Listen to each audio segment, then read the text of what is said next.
चलिए जरा सोचिए, एक ऐसे नए देश के बारे में जो अपनी आज़ादी के पहले ही दिन से एक के बाद एक मुश्किलों में, एक के बाद एक युद्ध में उलझ गया हो। ये कहानी है स्वतंत्र भारत के सैन्य इतिहास के पहले 50 सालों की।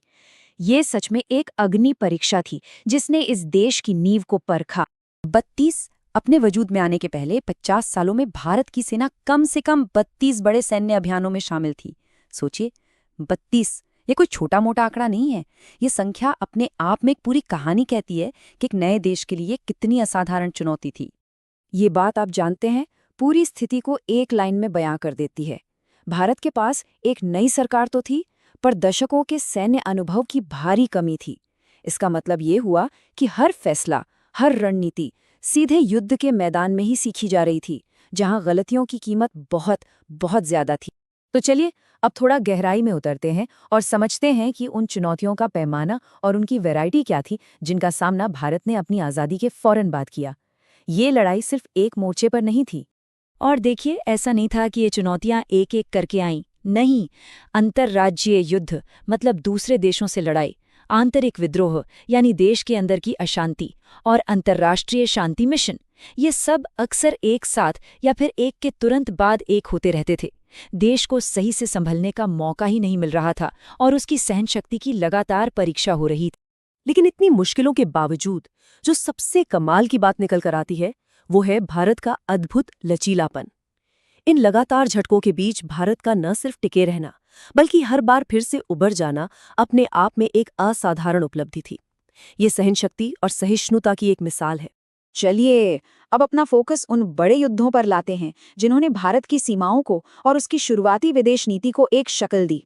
ये टाइमलाइन देखिए, ये एक बहुत ही कड़वी सच्चाई दिखाती है।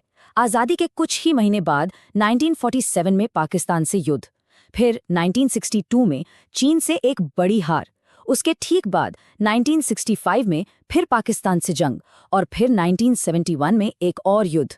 मतलब बड़े युद्ध शुरुआती दशकों की एक स्थायी हकीकत बन गए थे।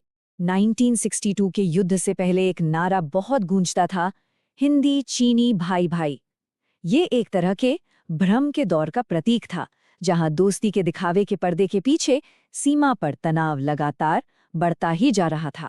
एक तरफ 1950 के दशक का ये शांति और दोस्ती का माहौल, और दूसरी तरफ 1962 के आक्रमण की कठोर सैन्य वास्तविकता।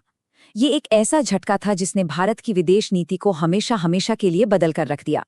और यहाँ एक बात बार बार सामने आती है कि जमीन पर हमारे सैनिकों ने जो बहादुरी दिखाई, जो सफलताएं हासिल की, उसे अक्सर ऊपर बैठे लोगों की रणनीतिक कमियों ने कमजोर कर दिया। सामरिक लक्ष्य बहुत सीमित थे और फैसले लेने की प्रक्रिया में अनुभव की कमी साफ झलकती थी। भारी खतरों की तो हमने बात कर ली, लेकिन कहानी यहीं खत्म नहीं होती। भारत की सेना को देश के भीतर भी कई पेचीदा और लंबे चलने वाले संघर्षों से निपटना पड़ा। उत्तर पूर्व के नागालैंड, मिजोरम से लेकर पंजाब और कश्मीर तक, मतलब देश के अलग अलग कोनों में ये आग सुलग रही थी। और ये कोई छोटी मोटी पुलिस कार्रवाइयां नहीं थी, बल्कि ये लंबे, थका देने वाले और बहुत मुश्किल सैन्य अभियान थे। लेकिन यहाँ एक बहुत ज़रूरी बात पर ध्यान देना होगा। इतने मुश्किल और अस्थिर हालात में भी भारतीय सेना ने काफ़ी संयम से काम लिया। जैसे कि एंटी पर्सनल माइंस का इस्तेमाल कभी नहीं किया गया, और हवाई ताकत का इस्तेमाल भी लड़ाई के लिए नहीं, बल्कि सिर्फ सैनिकों और सामान को एक जगह से दूसरी जगह पहुंचाने के लिए किया गया। तो भारत की सैन्य चुनौतियां सिर्फ अपनी सीमाओं के अंदर या सरहदों पर ही नहीं थीं, विश्व मंच पर भी भारत ने एक अहम भूमिका निभाई, और उसके साथ आईं बिल्कुल नई तरह की चुनौतियां। आप देखिए, भारत ने 2 बिल्कुल अलग अलग तरह के अंतर्राष्ट्रीय मिशनों में हिस्सा लिया।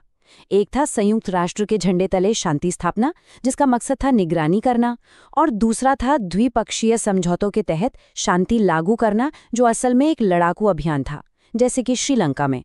तो इन 50 सालों के उतार चढ़ाव के बाद आखिर में क्या विरासत बचती है, क्या सबक सीखे गए? ये एक लाइन, मुझे लगता है, पूरी कहानी का निचोड़ है। भारत लड़खड़ाते हुए आगे बढ़ा। ये कहानी जिंदा रहने की है, लचीलेपन की है, लेकिन साथ ही ये कहानी रणनीतिक गलतियों और सीखने के उन मौकों की भी है जो कहीं न कहीं चूक गए। तो अगर हम आखिरी मूल्यांकन करें तो कुछ बातें साफ हो जाती हैं। एक तरफ तो लचीलेपन की विरासत है, लेकिन दूसरी तरफ कई रणनीतिक चुनौतियां अनसुलझी रहीं और एक ही तरह की गलतियां दोहराई गईं। इसकी सबसे बड़ी वजह थी संघर्ष का त्रुटिपूर्ण उच्च निर्देशन। आसान भाषा में कहें तो दिल्ली में बनी रणनीति और जमीन पर हो रही कार्रवाई के बीच अक्सर एक बड़ा फासला होता था। और यहीं पर ये सोर्स हमें एक बहुत ही ज़रूरी सवाल के साथ छोड़ जाता है। अगर हम अपने इतने बड़े और अहम सैन्य अभियानों का कोई आधिकारिक इतिहास ही नहीं लिखेंगे, तो हम अतीत के सबक असल में सीखेंगे कैसे? ये सोचने वाली बात है कि अपने ही इतिहास का औपचारिक रूप से अध्ययन